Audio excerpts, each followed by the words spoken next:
The morning sky over Tokyo burns crimson on April 7th, 1945.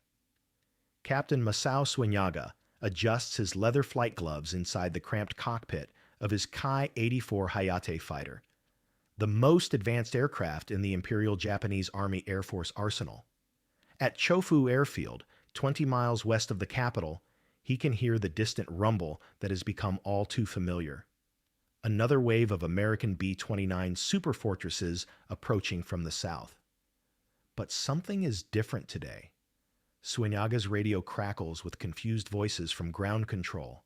Unknown fighters, silver aircraft, approaching from the southeast. The veteran pilot furrows his brow. Southeast? That's impossible. The nearest American fighter base is over 600 miles away on Saipan, far beyond the range of any escort fighter he's ever encountered. The 28-year-old squadron commander has been flying combat missions for 3 years. He's faced everything the Americans have thrown at them. P-38 Lightnings over the Philippines, F-6F Hellcats from carrier raids, even the new F-4U Corsairs at Okinawa. But those encounters happened near American bases or aircraft carriers. Here, over the heart of Japan itself, Japanese fighters have always ruled supreme. His ground crew chief, Sergeant Yamamoto, pounds frantically on the side of his cockpit. Captain, emergency scramble. Unknown fighters approaching Tokyo from the south. Suenaga's blood turns to ice. From the south means they're coming from... where exactly? He rapidly calculates distances in his head. The Americans captured Iwo Jima 5 weeks ago, but that's still 650 miles away. No fighter aircraft in the world has that kind of range. It's aerodynamically impossible. As his Nakajima Ha-45 engine coughs to life, Suenaga catches a glimpse of silver glinting in the distance. Not the familiar dark silhouettes of carrier-based fighters, but something else entirely. Something that shouldn't exist. All units, scramble immediately, comes the urgent command through his headphones. Unidentified fighters over central Tokyo. Racing down the runway, Suenaga feels a knot forming in his stomach. In 3 years of combat, he's never heard such panic in ground control's voice. As his Ki-84 lifts off the concrete and climbs toward 15,000 feet, one terrifying question echoes in his mind.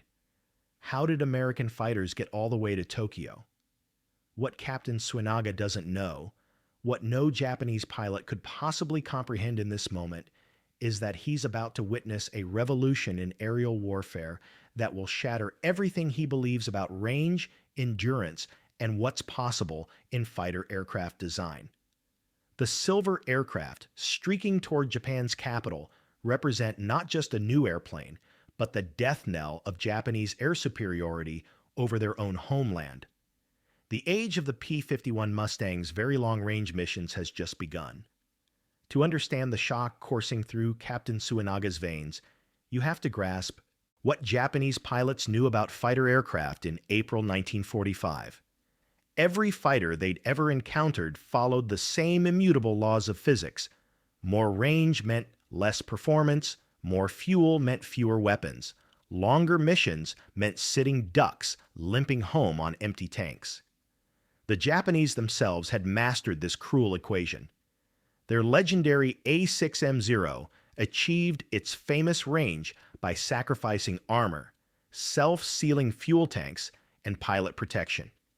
The result was a fighter that could fly enormous distances but died in flames from a single well-placed burst. Japanese pilots called it the flying coffin when American guns found their mark. American fighters had always represented the opposite philosophy. Powerful, heavily armed, well protected, but confined to short-range missions. The stubby P-47 Thunderbolt packed 8.50 caliber machine guns and could take punishment that would destroy a Zero, but its combat radius barely exceeded 300 miles. The twin-engine P-38 Lightning offered better range but required bases relatively close to its targets. This fundamental limitation had given Japanese home defense a crucial advantage. As long as American fighters couldn't reach the Japanese mainland, the Empire's experienced pilots could focus entirely on destroying unescorted bombers. Every B-29 crew flying over Japan knew they were on their own once they crossed the coastline. Lieutenant Akira Watanabe, scrambling from Haneda Airfield in his Kai-61 Hien, had built his entire tactical doctrine around this reality. The Americans come in fat and slow, he'd told his wingman just 2 days earlier. Their fighters turn back at the coast. That's when we strike. At 0647 hours, climbing through 12,000 feet in formation with 5 other Japanese fighters, Watanabe spots them first. A formation of sleek, silver aircraft diving toward the massive Nakajima aircraft factory at Musashino. But something's wrong with what he's seeing. These aren't bombers. They're single-engine fighters, and they're moving with the aggressive confidence of aircraft operating from their home base. "Control, this is Lightning 3, Watanabe radios, using his call sign. "I count 15, no, 20 single-engine fighters attacking the Musashino plant. Type unknown." The radio explodes with confused chatter. Japanese pilots across the Tokyo area are reporting the same impossible sight. American fighters, operating with impunity over the heart of Japan, conducting precision attacks hundreds of miles from any known base. Captain Tomojiro Ogawa, leading the 103rd Sentai from Kashiwa Airfield, has 25 victories to his credit. He's fought Americans in the Philippines over Okinawa and in dozens of home defense missions. But as he closes to 1,000 yards on a formation of the mysterious Silver Fighters, he realizes he's looking at something completely new. The aircraft are beautiful in a deadly way, all clean lines and purposeful design. The elliptical wings remind him of the British Spitfire, but the nose is longer, more aggressive. Most unsettling of all, they carry large external fuel tanks under their wings, yet they're maneuvering like aircraft at the beginning of a mission, not at the fuel-starved end. "Impossible," Ogawa mutters into his oxygen mask. "Those drop tanks should be empty by now." What Ogawa doesn't realize is that he's witnessing the culmination of American industrial and technological genius, the marriage of North American aviation's P-51 Mustang with British Rolls-Royce Merlin engine technology optimized for impossible range. These silver aircraft have flown over 675 miles from Iwo Jima, fought a high-intensity air battle over Tokyo, and still have enough fuel to make it home.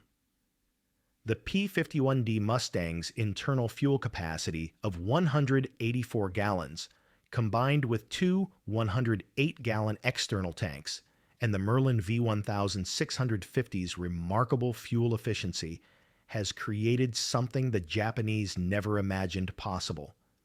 A fighter with a combat radius exceeding 850 miles.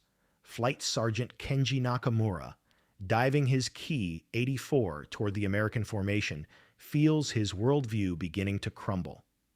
If they can reach Tokyo, he thinks, nowhere in Japan is safe. We can't even run. The Americans aren't just present over Tokyo, they're hunting.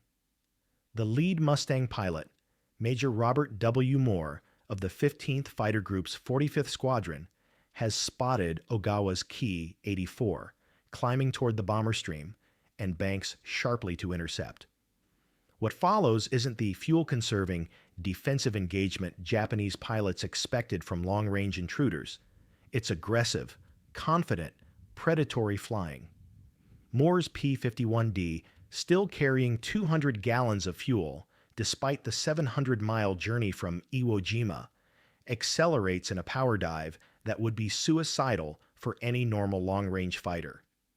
The Mustang's Packard-built Merlin Vi-16 50-7 engine produces 1,695 horsepower in war emergency power, pushing the sleek fighter past 400 miles per hour in its hunting dive.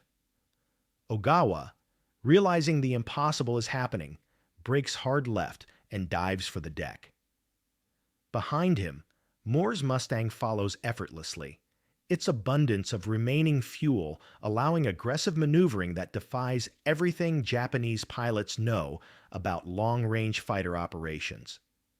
At this moment, watching American fighters dominate the skies over their own capital with hours of fuel remaining, Japanese pilots begin to understand a terrifying truth. The rules of aerial warfare have fundamentally changed, and no one told them.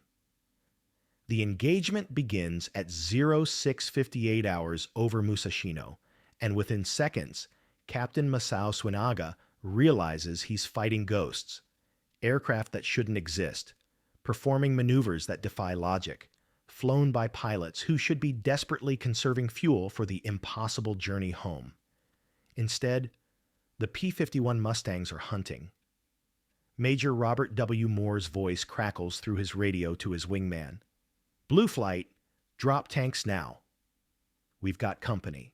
Suenaga watches in stunned disbelief as the American fighters jettison their external fuel tanks, not because they're empty, but because they're preparing for combat with fuel to spare. "That's impossible," Suenaga whispers into his oxygen mask. "Those tanks should have been bone dry 50 miles ago." Moore's P-51D, call sign Dottie, banks sharply and climbs toward Suenaga's Key 84.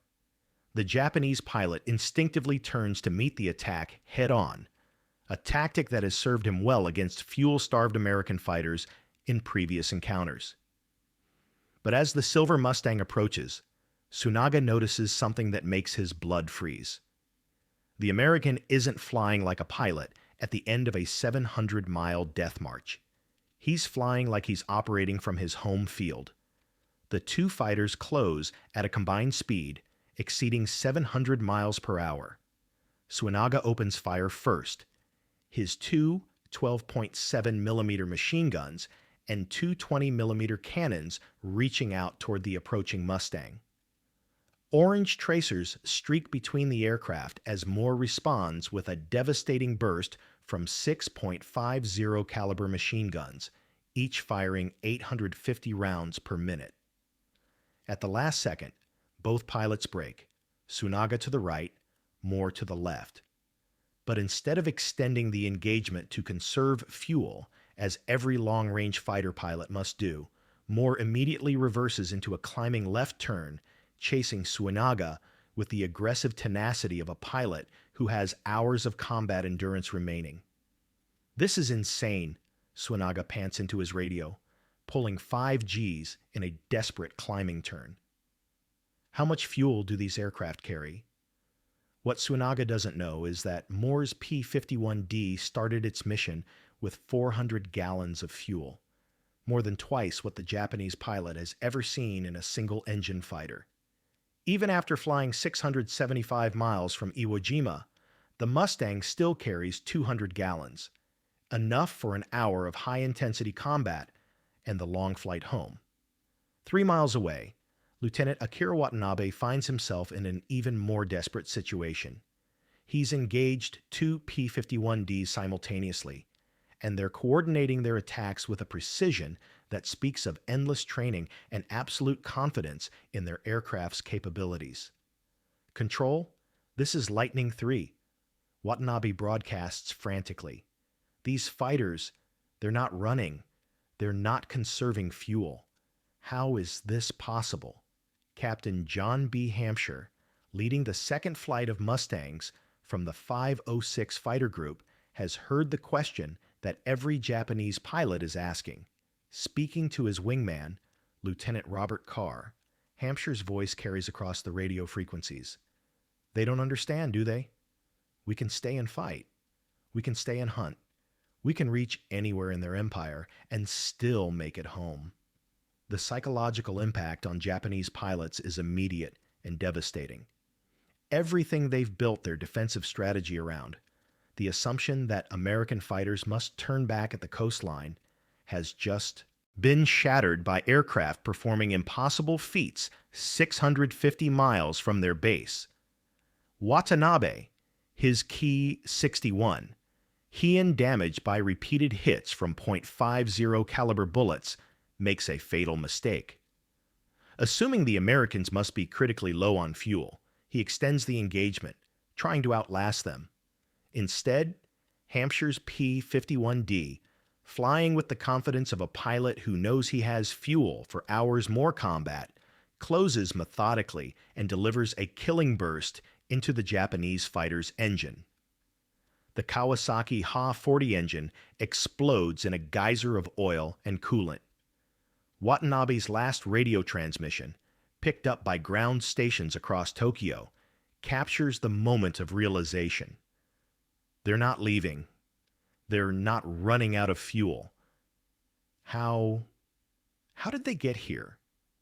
Meanwhile, Captain Tomojiro Ogawa, one of Japan's most experienced pilots, finds himself locked in single combat with Major Moore's P-51D over the burning Nakajima factory. For 3 minutes, an eternity in aerial combat, the two aircraft dance through the sky in a deadly ballet of cannon fire and machine gun bursts. Ogawa's Ki-84 Hayate, Japan's most advanced fighter, is theoretically superior to the P-51 in climb rate and turning ability. But theory crumbles against the reality of what Moore is flying. A fighter that has crossed an ocean to reach this battlefield and still possesses the fuel and ammunition to fight with uncompromising aggression. In a move that will be studied by aviation historians for decades, Moore deliberately sacrifices altitude for speed, diving his Mustang from 15,000 feet to 8,000 feet in a maneuver that burns precious fuel. Any rational long-range fighter pilot would be hoarding every drop for the journey home. Instead, Moore is trading fuel for tactical advantage with the confidence of a pilot who knows his aircraft's true capabilities. Ogawa, following the dive, suddenly realizes the trap. The P-51's superior high-speed handling characteristics give Moore the advantage in the dive, while the Mustang's abundant fuel reserves allow aggressive maneuvering that the Japanese pilot cannot match without risking fuel starvation on his own short flight home. At 8,000 feet, Moore pulls his P-51 into a climbing left turn that brings his guns to bear on Ogawa's Ki-84. The 6.50 caliber machine guns fire in perfect synchronization, sending a stream of bullets that tears through the Japanese fighter's left wing and fuel tank. Ogawa's last conscious thought, as his aircraft begins its final dive toward the streets of Tokyo, perfectly captures the moment when Japanese air superiority dies. If they can come this far, if they can fight this long, we have already lost the war. At 0714 hours, just 16 minutes after the first contact, the engagement is over. 7 Japanese fighters have been shot down. 2 P-51Ds have taken damage, but both will make it back to Iwo Jima, a round trip of over 1,350 miles that should be impossible for single-engine fighters. As the Mustangs reform and begin their long journey home, still carrying enough fuel for nearly 3 more hours of flight, the radio chatter from Japanese ground control tells the story of a revolution in warfare. All units report status. How many American fighters are still operational? Are they withdrawing to their carriers? Control, there are no carriers within 500 miles. Then where are they going? Flight Sergeant Kenji Nakamura, one of the few Japanese pilots to survive the encounter, will later write in his diary, "Today I saw the future of air warfare, and it terrifies me. If the Americans can send fighters anywhere in our empire with fuel to spare, then nowhere is safe. The homeland is no longer protected by distance. The age of American air supremacy over Japan has begun, carried on the wings of aircraft that redefined what was possible in the sky. Captain Masao Suenaga never made it home from that April morning. his Ki-84 Hayate, found weeks later in a rice field outside Tokyo with its fuel tanks empty and its pilot dead from a single .50 caliber bullet through the heart, became a symbol of Japan's changed reality. The impossible had become routine. American fighters now owned the skies over the Japanese homeland. The psychological impact of that first P-51 very long-range mission rippled through the Imperial Japanese Army Air Force like a seismic shock.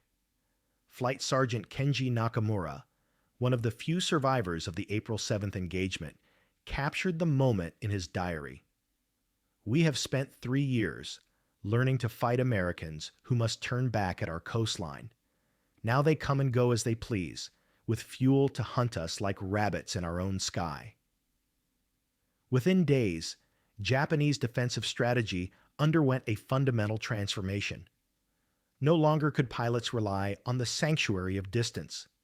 American P-51D Mustangs, with their revolutionary range of 1,650 miles, could strike anywhere in the Japanese Empire and still return safely to Iwo Jima.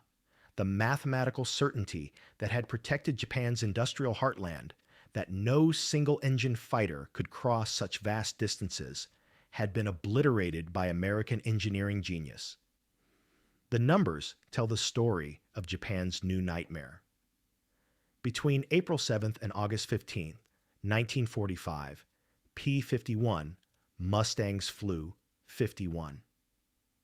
Very long-range missions against the Japanese home islands, flying round trips averaging 1,350 miles, distances that would have been considered fantasy just months earlier.